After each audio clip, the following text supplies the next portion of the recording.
In Walt Disney's 1940 film Fantasia, inanimate objects magically come to life. The sorcerer's apprentice, Mickey Mouse, works out that if he puts on his master's hat, he can activate a broomstick to fill a huge cauldron with buckets of water. And that plan is sound in theory. Sequenced to Paul Dukas' orchestral composition, the automation of Mickey's task is the ultimate in labour-saving devices. Until, that is, our hero falls asleep without having cast a spell to stop the broomstick filling the cauldron. When he awakes, he finds the room flooded. A desperate and, to modern audiences, rather disturbing attempt to extinguish the broomstick's life with an axe results an army of anthropomorphic brooms fills the room with even more water. The animate objects are out of control. Only the return of the sorcerer can restore order. 80 years later, we no longer need to rely on magic for objects to communicate with each other, nor do we need to imagine a world of functional automata. A few months ago, I had a similar experience to Mickey Mouse. One Saturday morning, I was having a lie-in, enjoying a cup of coffee in bed before fully facing the day. And then I heard this.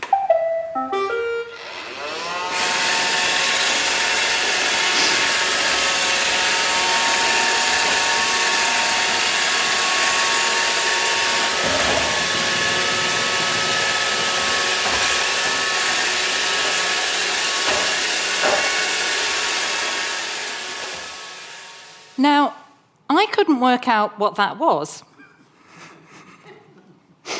So I headed into the living room to find out, which, as we all know from horror movies, you should never, ever do. And this is what I found.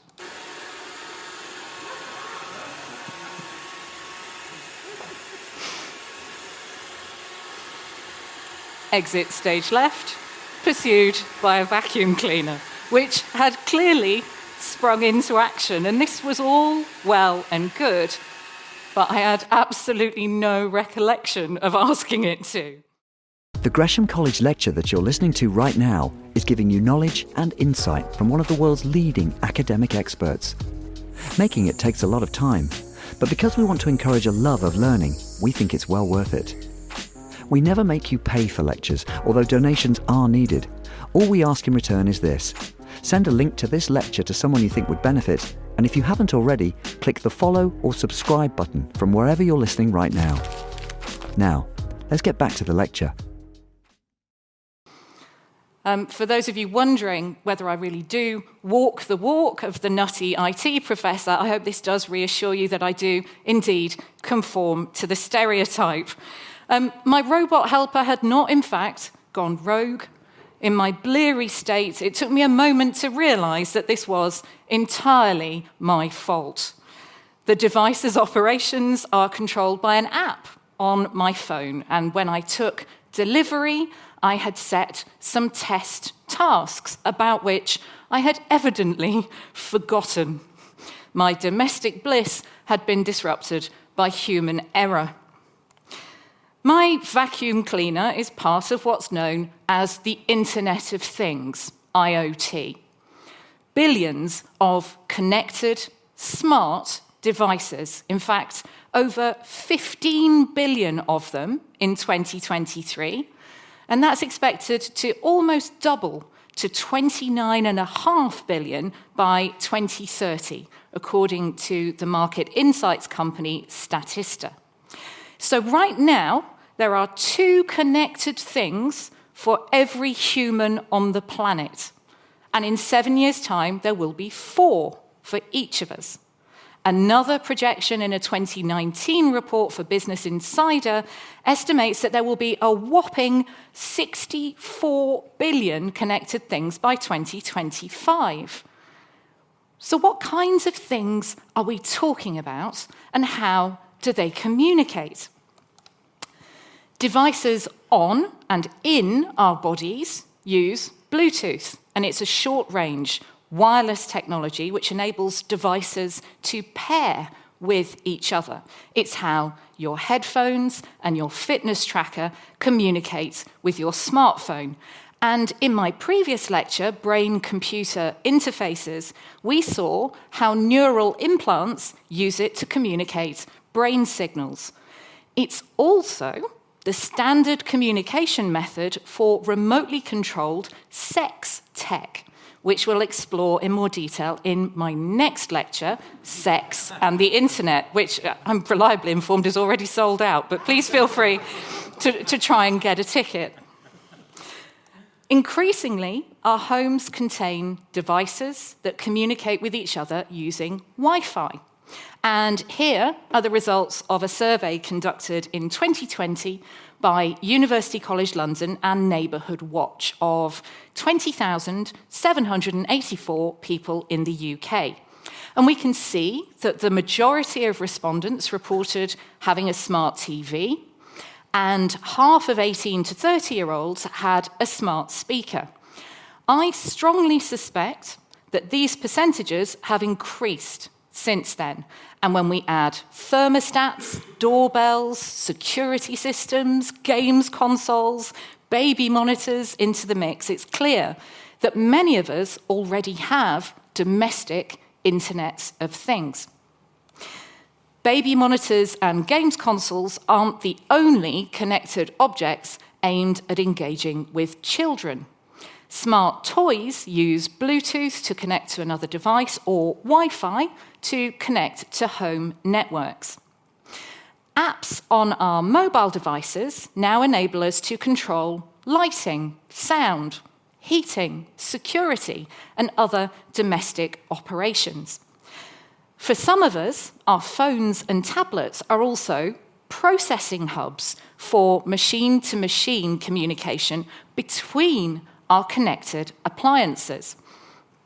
One example of this is the Wi-Fi embedded refrigerator, which allows you to see what's inside from your phone, wherever you may be, tags food expiration dates to reduce waste, learns from your tastes and preferences to provide a weekly meal planner of suggested recipes, and, wait for it, sends cooking instructions to your smart oven. A screen on the door means you can watch TV while you cook. You can answer the front door if the smart doorbell rings. You can check what is going on in other rooms using smart cameras and motion detection, all while standing by the fridge. In all seriousness, for people who benefit from assistive technology, one can see how these features could be really helpful. For others, the labour-saving gains may be less obvious, and perhaps that's one reason why, according to industry data, fewer than half of smart home appliances sold remain connected to the internet. But outside our homes, there are even more ways for things to communicate. If you make contactless payments with Apple Pay, Google Pay, or another mobile wallet, you're using near-field communication, NFC. We also have RFID, radio frequency identification, which uses radio waves to read chips over longer distances. Debit and credit cards use EMV, which is named after Europay, MasterCard, and Visa. Circuits are integrated into the cards. They're the chips of chip and PIN. If you use a plastic travel card for public transport, you're using RFID. And if your pet is microchipped, they are too. You may also have seen RFID tags on trackable packages and deliveries, and smart tags like Apple AirTag, and Samsung Galaxy SmartTag Plus, they use ultra-wideband radio technology. Then there's a plethora of devices that contain SIM cards or software-based eSIMs. Newer cars contain multiple SIMs for live traffic updates and directions, entertainment streaming, provision of Wi-Fi hotspots, and connected control over your smart home systems. But what about street lights and traffic lights? Lighting units that transmit signals and respond to stimuli are key components of emerging smart cities. And in fact, traffic lights containing SIM cards have been around for quite a while. And as far back as 2011, authorities found that this had unintended consequences. Criminals in Johannesburg in South Africa found that these SIMs could be used to make phone calls. So they broke into 400 of them, causing inevitable traffic chaos. And I've been in this line of work a long time, but I am regularly surprised, and dare I say it, a little bit impressed by just how creative some of these rascals can be. Now, 15 billion communicating things put considerable strain on the current telecoms infrastructure. As the number keeps growing, it's going to be entirely unsustainable. So, telecoms companies have been working on new technologies to support a massive number of connected devices. You may have heard of fifth-generation cellular, 5G, which offers lower latency and to connect many more devices than 4G, 10 times more by some estimates. So then there's 6G, which is expected to be able to support 10 times that. 10 million devices per square kilometre and 1 microsecond latency, which is data transfer at 1 millionth of a second. Whereas 5G is able to send data at frequencies of up to 100 gigahertz, 6G will be capable of ultra-high frequencies in the hundreds of gigahertz or terahertz. The International Telecommunications Union, the ITU, expects to have the initial standardization of 6G complete by 2030 at the very latest. But some countries, like South Korea, are already planning to deploy it before then. The ITU has also played a key role in the development of a large number of global technical standards for the architecture of the Internet of Things, even down to individual use cases, such as specifying the most suitable sensor network technology for monitoring water quality, requirements for automatic location identification in sensor networks, frameworks and requirements for application programming interfaces and protocols for the machine-to-machine architecture in smart cities, and in sectors like healthcare, energy, transport, and home networking. A truly smart environment, whether that's a home, a business, a city, or a national network, is one in which data is gathered from a range of sensors and connected objects, and it's monitored and managed in real time. Data is integrated and triangulated with the aim of improving outcomes. So in a transport network, being able to identify, for instance, how many people have checked in with their RFID cards to a particular metro station, or where there's been a road traffic accident, that can tell public transport operators whether additional capacity is required. It's also envisaged that artificial intelligence could take the place of human operators in making routine decisions and alterations, such as rerouting driverless vehicles or deploying emergency first responder drones, which are currently being trialled in the UK, Belgium, and the Netherlands. In farming and food production, drones, tags, and sensors are already used to monitor crops and livestock. The vision of precision farming is one of agriculture that can identify exactly what is needed to improve yield and quality and also potentially reduce environmental impacts. It combines expanded deployment of those Internet of Things components with data analytics, machine learning, and robotics. In logistics and manufacturing, a similar combination of technologies is known as Industry 4.0. Continuous tracking and monitoring increasingly enables predictive maintenance and greater productivity. So then, what might the sensors in connected things actually sense? There are lots of sensors already in use, and they include those that detect proximity, noise, motion, pressure, moisture, temperature, gases, pH, and water levels.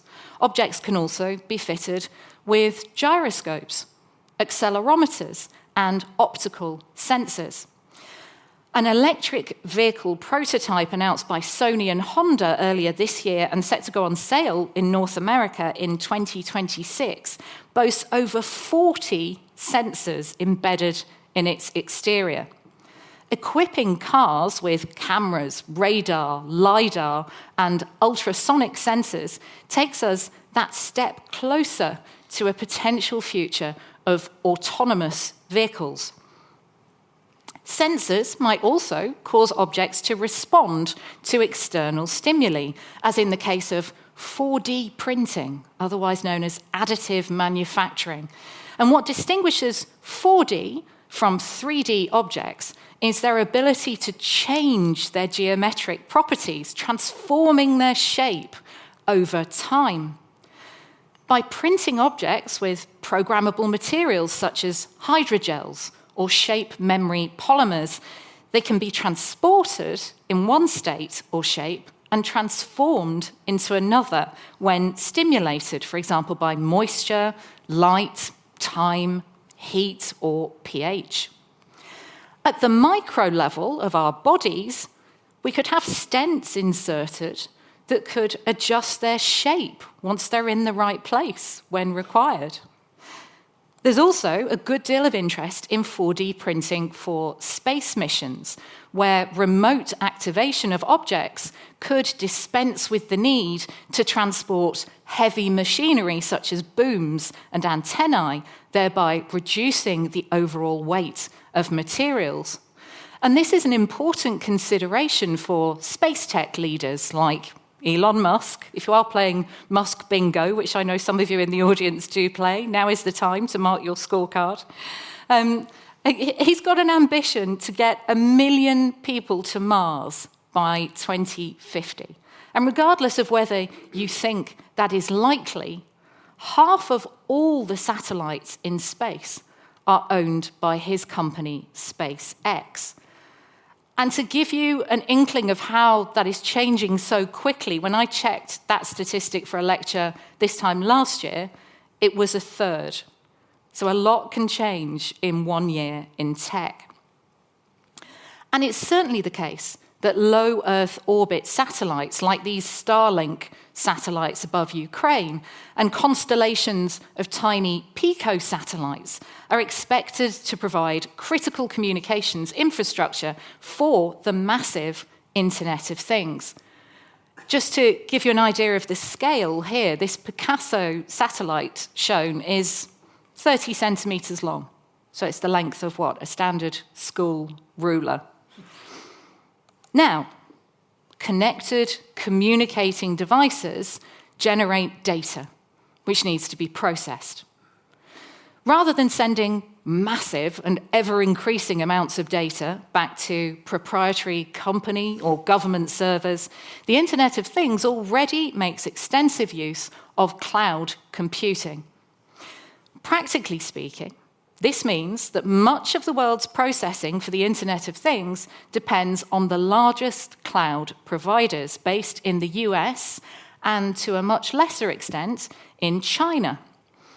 Amazon, Microsoft, and Google currently dominate the cloud computing market with 32%, 22%, and 11% shares, respectively. Now, that doesn't mean that the data physically resides in the US, but it does mean that 2/3 of the world's cloud processing relies on just 3 US companies.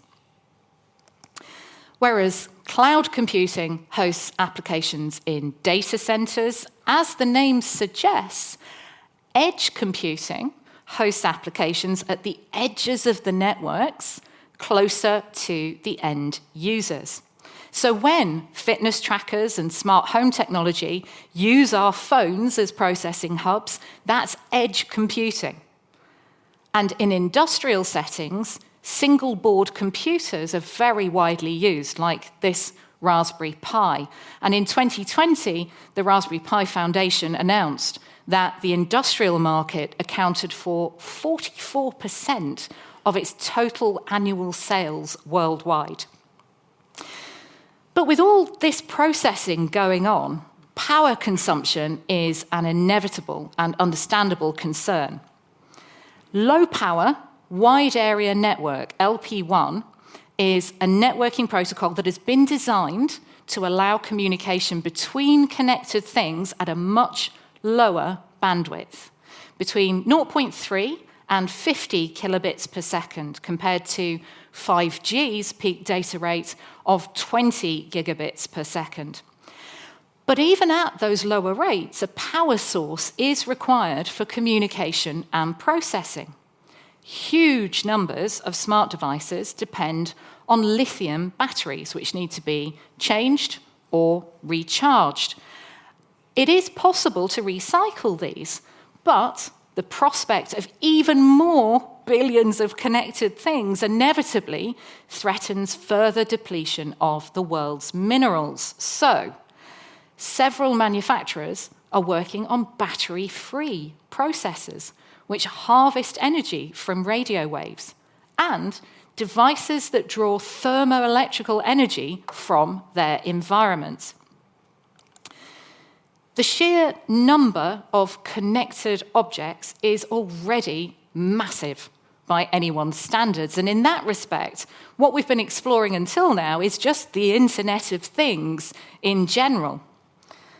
Information technologists can get a bit precious about this because they tend to distinguish the massive Internet of Things in consumer and commercial applications from the critical Internet of Things. Applications in which security, timely responses, and reliability are paramount. And these would include anything related to public infrastructure, such as power and water supply, traffic safety, emergency response, and medical procedures. But I would argue that that distinction is not always so clear-cut when we start to look at practical use cases.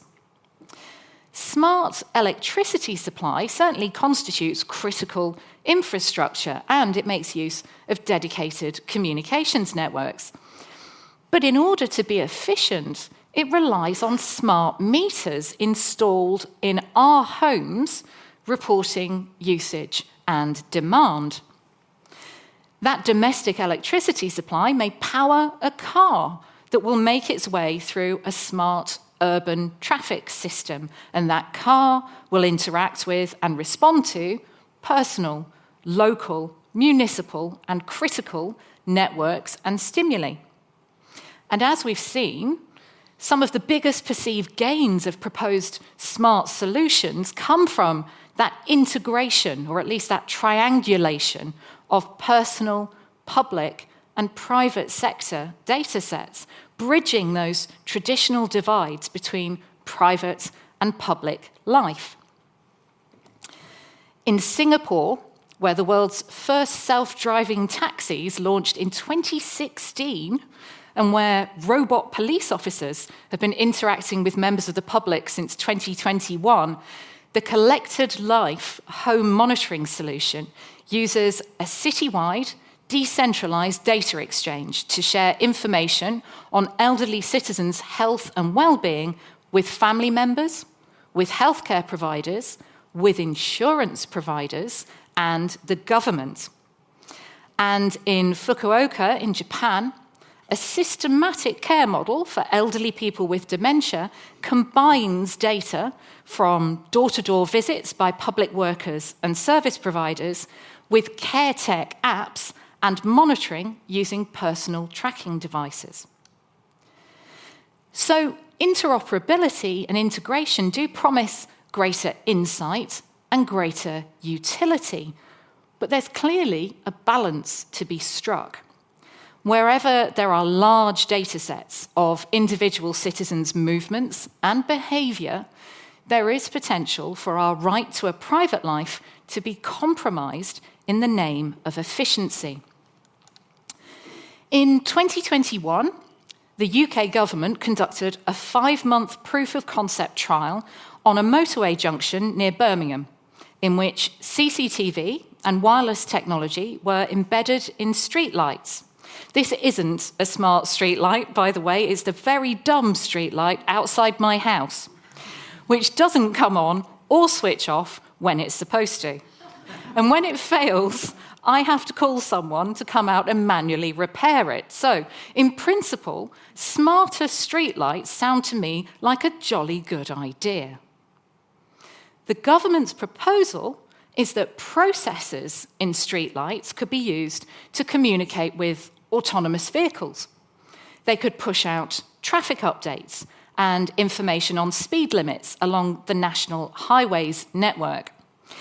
And the official press release on the trial stated, drivers would have been oblivious to the CCTV and communications technology hidden away in the street lamp as it was installed when the lights were switched to the improved greener LED lighting. To my mind, this comes across as rather sneaky. And that's unfortunate, I think, given that one of the core principles of international legislation, such as the EU's General Data Protection Regulation, GDPR, is that data processing should be transparent. The use of CCTV in streetlights may be for the purpose merely of identifying that a vehicle, any vehicle, is passing by. But we should at least be informed when it's in use. Ensuring that people in smart environments are aware of when they're being tracked will, I think, be crucial to fostering and maintaining public trust. GDPR also states that data should only be processed for the purposes intended. It should not be repurposed without the consent of the individual. In a fully integrated and interoperable smart city, it could technically be possible to penalise someone who refuses to recycle their domestic rubbish by charging them higher fares on public transport. We could, of course, promote it differently as giving discounted fares to those who do recycle.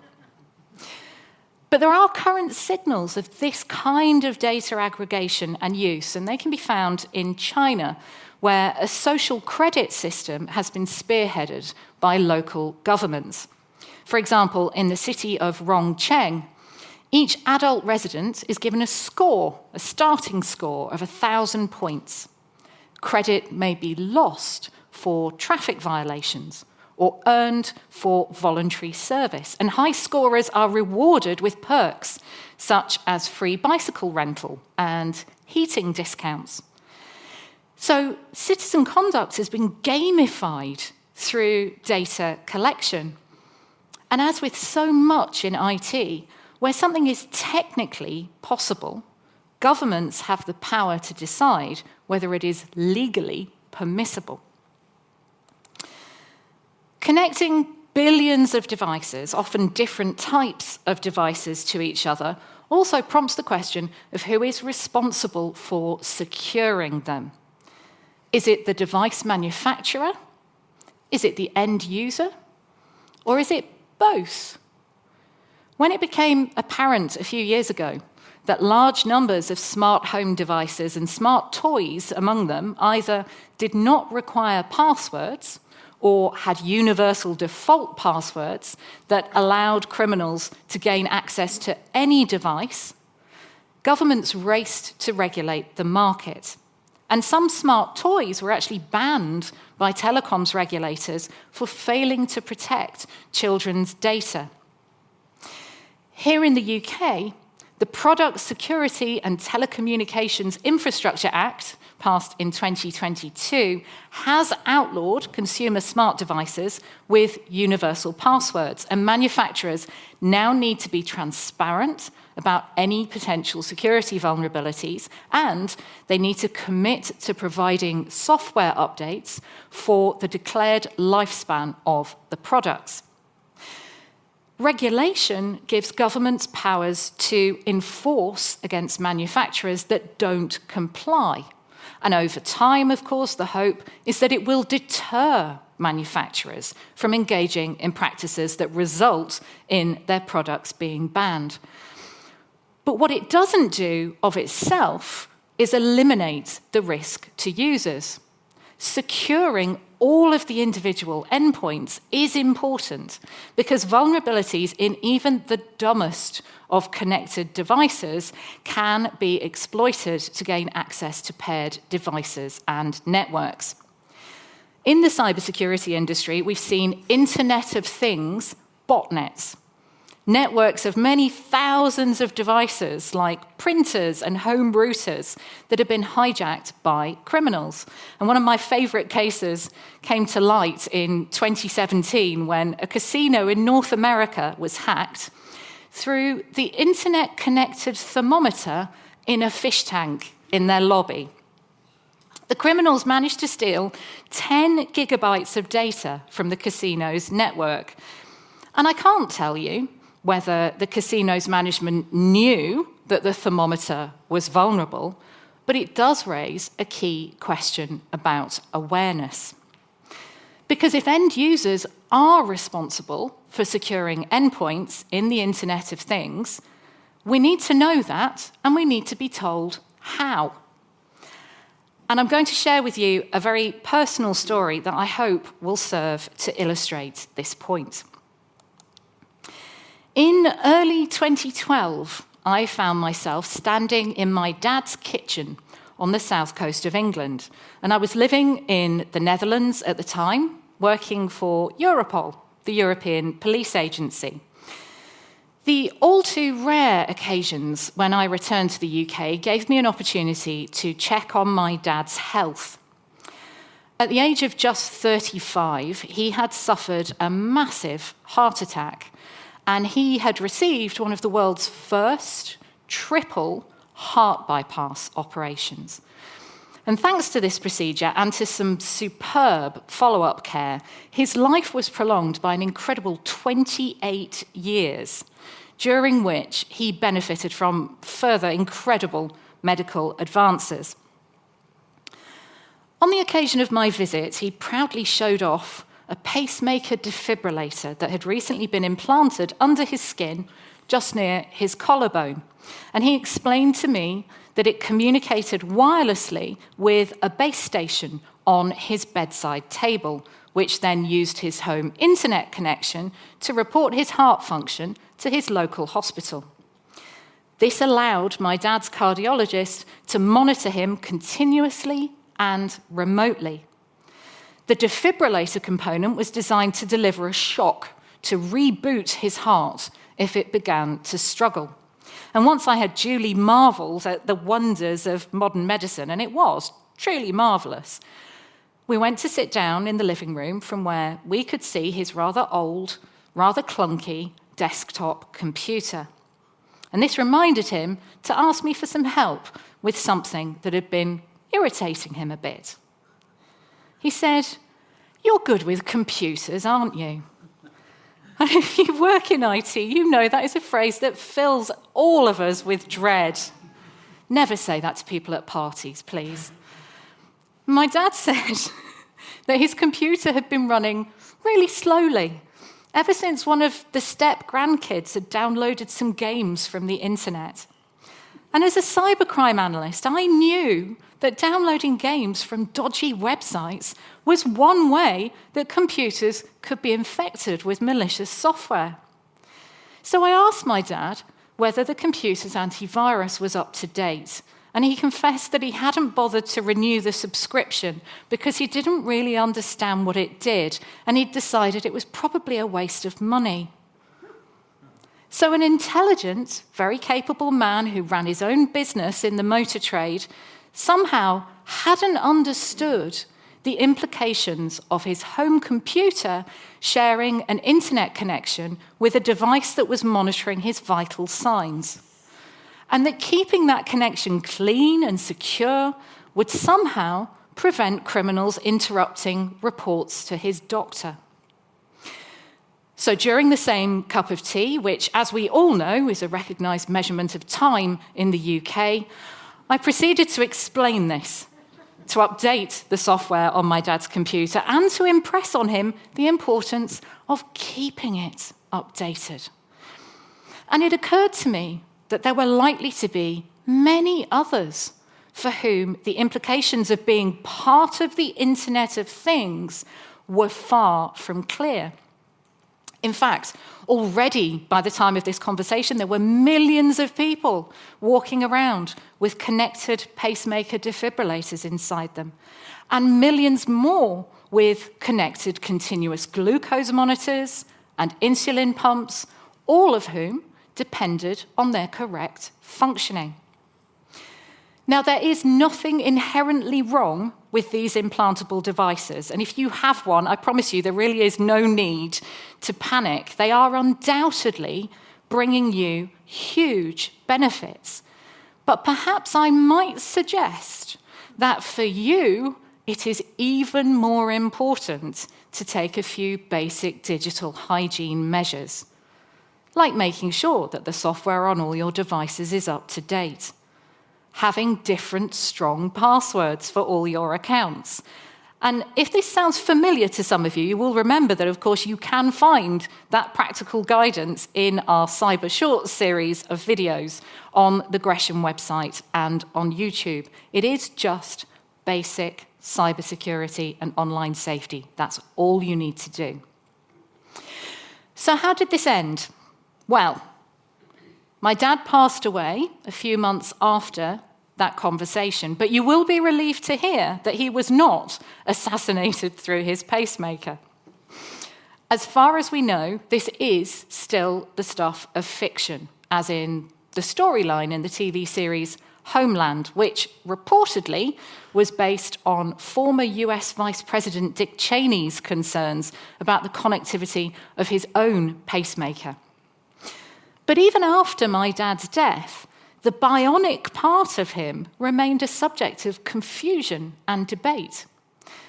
One family member couldn't understand why the pacemaker hadn't called an ambulance when my dad's heart failed, something that was never part of its design.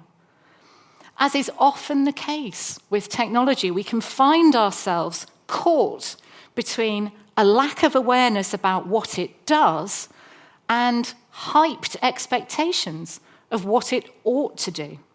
Those of us who grew up in the latter half of the 20th century may feel legitimately aggrieved that we don't yet own a flying car.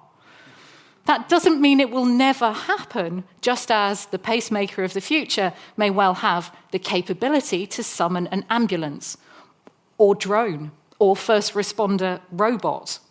But it is incumbent on developers and distributors of devices to explain clearly to us what they can do, what they can't, and what we need to do to keep them and us safe.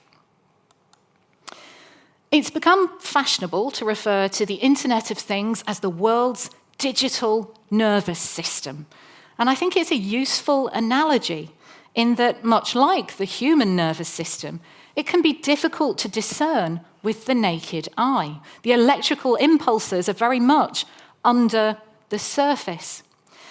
When I told people who work in IT that I was giving a lecture on the Internet of Things, a few of them responded, "Isn't that over already?" And I mused on this for a while and was then reminded of a statement by Mark Weiser, who was Chief Technology Officer at Xerox's Palo Alto Research Center in the 1990s. He's remembered by many as the father of ubiquitous computing. And he said that the most profound technologies are those that disappear. They weave themselves into the fabric of everyday life until they are indistinguishable from it. Well, we have already reached the point where sensors have literally been woven into textiles so that they can monitor our vital signs. Remember when we used to say that we were going on the internet? Actually, some of the younger ones of you here might not remember that, but I certainly remember saying, "I'm going on the internet," as if it were a distinct location.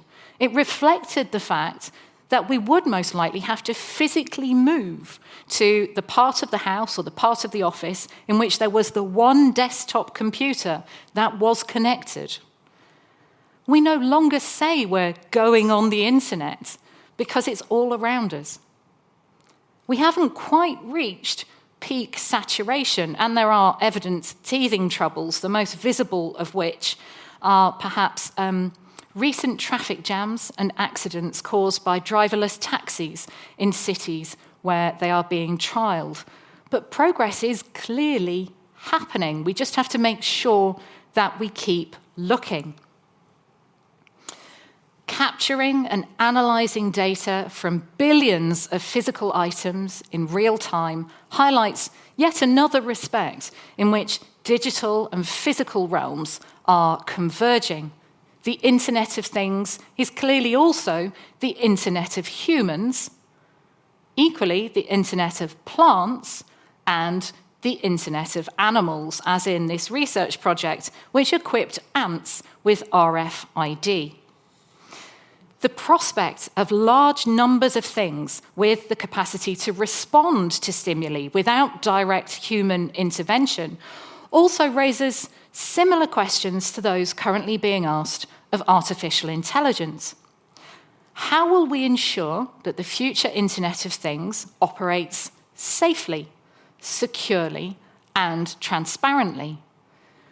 Who will be responsible for that, and who will have oversight? How can we ensure that the benefits outweigh the risks? And lastly, who benefits? In a vision of the future in which efficiency and productivity equate with a reduction in human labour, a mature, massive Internet of Things may serve some members of society at the expense of others. In a society that prioritises data analytics above all else, in which humans are just a fraction of many billions of data generators, we may need to work extra hard to assert ourselves as individuals, to distinguish ourselves from other data assets. To return to our Disney analogy, we do need to ensure that the broomsticks don't take over, but also that they serve all of us. Thank you very much.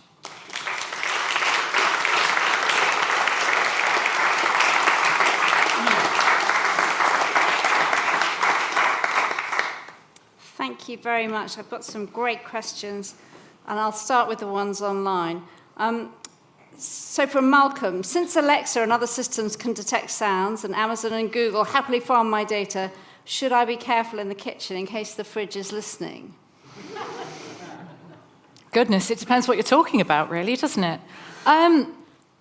So I think it's helpful in these situations to look at your settings on all of your devices, and I know that sounds dull, but you may notice that sometimes in your phone you can look at your different apps and you can see which apps have access to your microphone, which apps have access to your camera. You have the power to change that. I know it can take a little bit of time. With something like Alexa, Alexa is designed to listen to you. If you turn off the microphone function for Alexa, you're not getting much out of it. I get that. I would say not to be worried about it, but equally, I'm someone who follows all of the legislation, the regulations around this, and there have been cases where law enforcement, in the investigation of serious crime, have requested those recordings from companies like Amazon. So, once that data is out there, it's out there, it's requestable by law enforcement under very strict regimes. But I suppose if you are a drug dealer or a terrorist, don't have an Alexa, would be my advice. So this rolls on nicely to our next question from Doug, which is, with potentially thousands of devices active, how do we ensure informed consent? Right, and apologies to Malcolm because I didn't mean to be flippant about that. I think to some extent you're signing up for a service, and this taps into the point about consent, really, that once you've ticked that box to say, well, I'm happy for you to use this data for X, Y, Z purposes. To the second question, the regulation is there so that if it turns out that your data isn't being used properly, those companies can be prosecuted. And if we look at something like the General Data Protection Regulation, it's 4% of their annual revenue, which doesn't sound like a lot, but if you're a big tech company, that's a lot of money. Now, as we know from prosecutions and civil actions the world over, prosecuting or bringing a big tech company to bear can take time. But they do, to the best of my knowledge, they do take it quite seriously. It's not just about the money. In fact, quite often it's not about the money. It's about the embarrassment and the reputational damage of having been exposed. And I know that in previous talks we've talked about investigative journalists, the role of investigative journalists. And, there have been some great investigations into misuse of data. It does mean that us as consumers, we have to keep keep on top of all of that information out in the media. But it really is worth reading, some of the work of those investigative journalists about misuse of data, because it's our data. And I should mention, we are going to have a talk about data protection for thrill seekers later next year, as in calendar year 2024, but as part of this series. Lecture 5, I believe, of this year's series. We're going to be talking about why data protection isn't just about zeros and ones and abstract administrative offences. It actually affects our lives. So Nathan's asking, we've had a long, slow phase, and actually there was another question similar, where most devices are not used, they're not fully reliable, we get a bit fed up with them. When do you think we'll finally be there? Oh, goodness. I knew I'd have a question about the timeline, and that's a really difficult one. So there's two aspects to this. One, I think when we look at all of this, for those of you who came to my metaverse lecture, you'll see that there's a kind of a similar aesthetic here. And really what I wanted to convey here is that we've got a bunch of technologies that already exist and are already being used in different parts of the world or in different sectors. What we need is for them to mature separately, also to accelerate each other's development, and then to be interoperable. And that interoperability is the really difficult bit. So you might have noticed in the news this morning there was a statistic about 2.7 million smart meters not working, smart energy meters, for those of you who are outside the UK listening. And that's out of about, I think, 33 million that have been deployed. And you will also know that over the last few years, one of the major headaches has been that if you've got a smart meter and you switch energy suppliers, you can't use that smart meter. So that seems like something that's a great example of what needs to be fixed in order for the Internet of Things to be interoperable.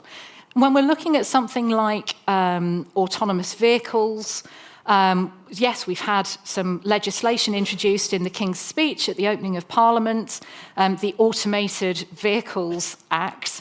And, it's brilliant that that's coming through. But one of the things that's stipulated in that proposed legislation is that what we need before we can have anything else is a central register of all the different traffic regulations in all the different local authorities.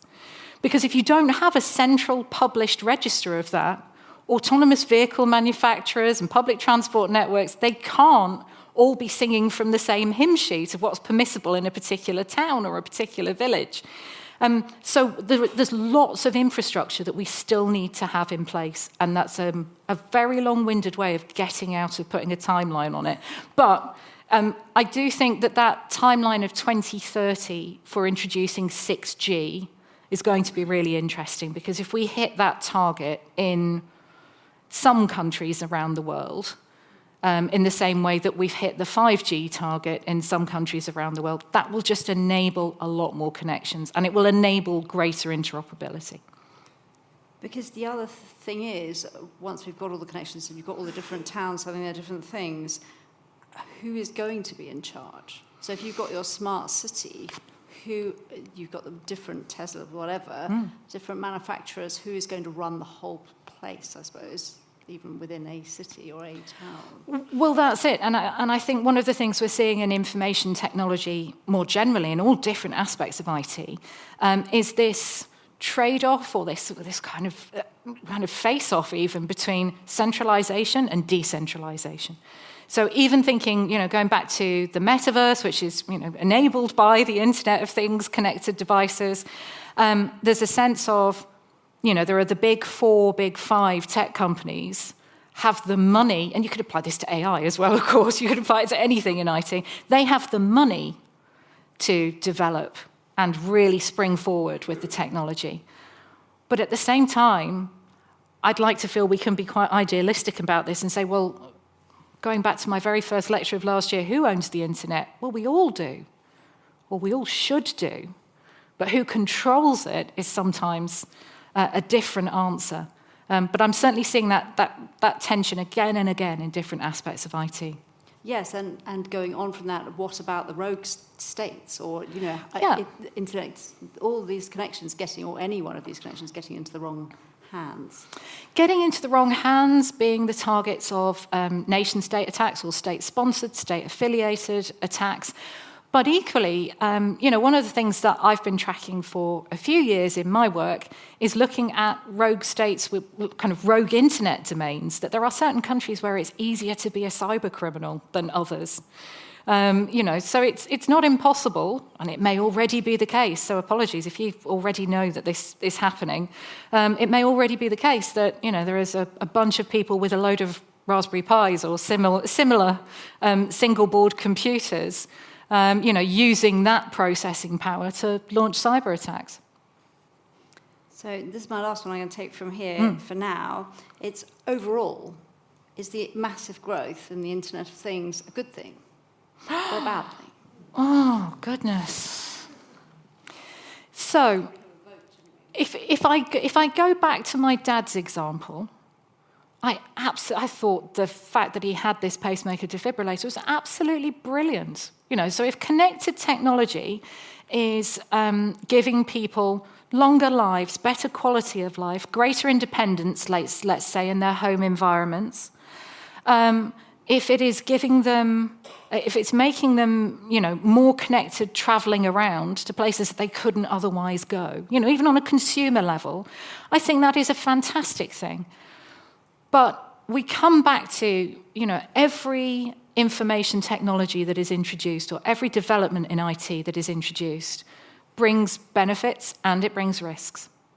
And so I am a little bit nervous when I see regulation and I see policymakers who have a zero-tolerance approach to risk on the internet or risk using technology. Because as a species, we haven't managed to engineer crime out of our societies at all, have we? We can reduce crime, we can displace crime, but the idea that you would be absolutely safe using IT in a way that you could never expect to be absolutely safe and secure on the street, I think it's unrealistic. And I think a more realistic conversation about the benefits and the risks, it would be more helpful for everybody. Equally, that, as you know, my job here is to tell you what the risks are and then tell you how to protect yourselves, what you can actually reasonably do to minimise that risk. So that's really what I want to see more of, a more honest conversation about the benefits and the risks. Thank you for presenting a nice topic. In your lecture, when you were pointing to AWS, Azure, and Google Cloud is actually, dominating the cloud. So, and also I heard the word that you mentioned that US company. So in this scenario, what UK or Europe could have done? Yeah, so that's a really good question, because in the last few years, I can certainly answer from the EU perspective, because, gosh, I might not get the date exactly right, but it feels like it was about a decade ago that the European Union came up with the idea of an EU sovereign cloud, that we would, foster EU innovation so that we could have a European cloud. And at the time, I thought this was a really silly idea. I thought, well, that doesn't make any sense, because, who's going to lead that and which country will be in charge? I mean, actually, from a strategic perspective, in hindsight, that was a really good idea. It's not that there's anything wrong with US companies, it's that, from a geopolitical perspective at least, countries don't like to be dependent on other countries for their entire infrastructure, whether that's internet or otherwise. We do have cyber attacks against some of these large cloud providers. We do have security vulnerabilities. And that's always a worry. On the flip side of it, they are, wealthy and large enough to be able to employ lots of really, really good security specialists. So, they're incrementally, they're safer because they can hire really, really good people to do that security work. But certainly, cloud is one of those spaces where we have seen countries try and exert their digital sovereignty.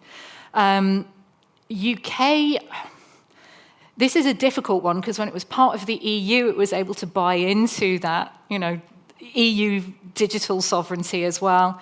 Now it's somewhat outside, as it is with, many other things, with AI, with supply chain.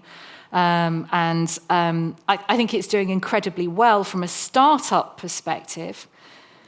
But to be one of the big cloud providers, you've got to have that money. You've got to have the resources and the infrastructure.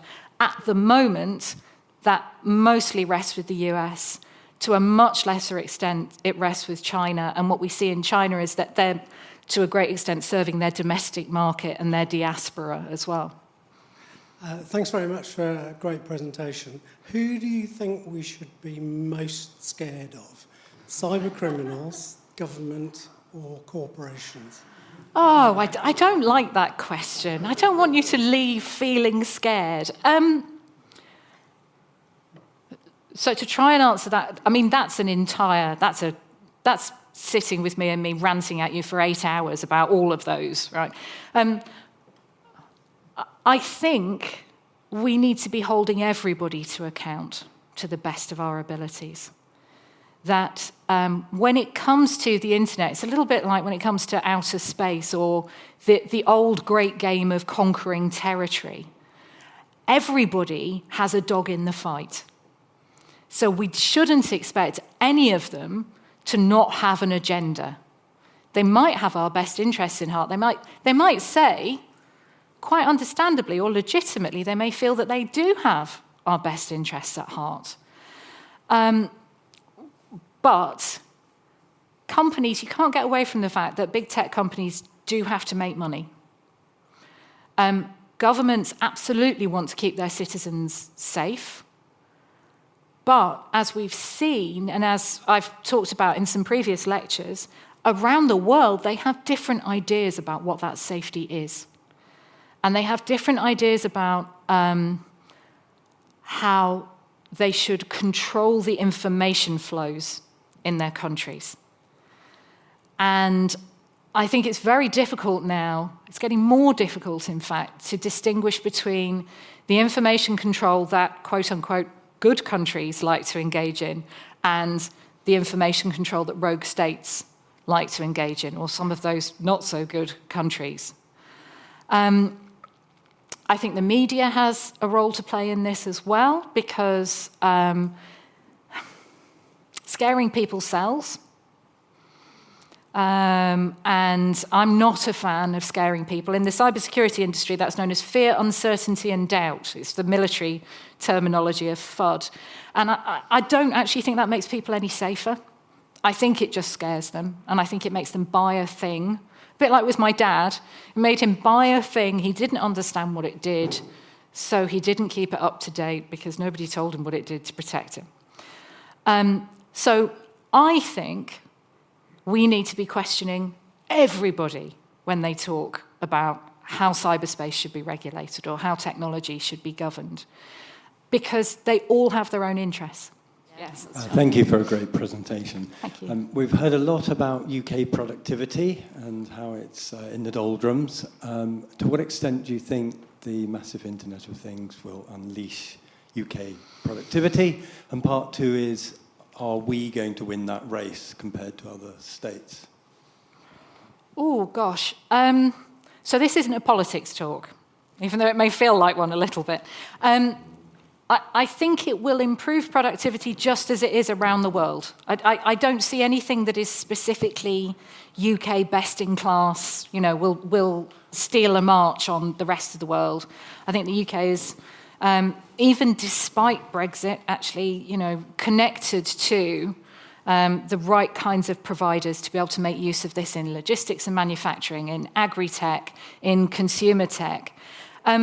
I find it difficult to measure or quantify in any real sense, partly because of that invisibility that I was talking about, that it's so much part of the metaphorical and the literal fabric of society that it's actually very difficult to say, oh, well, we're ahead of this country or that country. It'd be interesting to dig into the stats of how many connected devices there are in different countries. But some of that, of course, is tied to connectivity at a basic level. That if you've got a country that's underconnected in any kind of real sense, in terms of internet connectivity, then it will have a less expansive use of Internet of Things. So, yeah, it'd be interesting to dig into those stats. So humans are excellent at making things, but not very good at futurology. Yeah. If you look at the 19th century predictions of what we'd be doing with these automata, is that we'd all be playing tennis and reading poetry at each other because we'd have so much time. But instead we made 1 million coffee shops and laptops and Wi-Fi, so we just work all the time. So will you hazard a guess about how this might affect actual leisure time, social time, on a human level? You've reminded me of News from Nowhere, which is that lovely imagining, isn't it, of, industry's over, we're all just weaving and doing tapestries, and I would actually manage to do some real dulcimer practice, I think, if we're in News from Nowhere's future. So I'm not going to answer that in too much detail, because that's lecture 6 of this year, where we talk about the future of tech and how I think you can actually start to hazard a guess at what the future might look like. But without wanting to steal too much of my own thunder,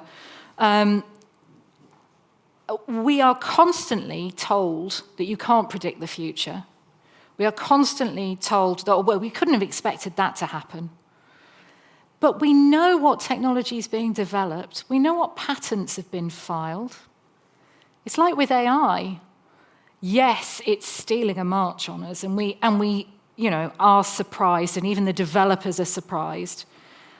But perhaps we need to pay more attention to what's being developed, because we are all, every single one of us in this room, is capable of thinking through the strategic implications of a particular development in information technology. And that's exactly what we're going to do in my last lecture of this series in May. So thank you very much for the plug, Milton.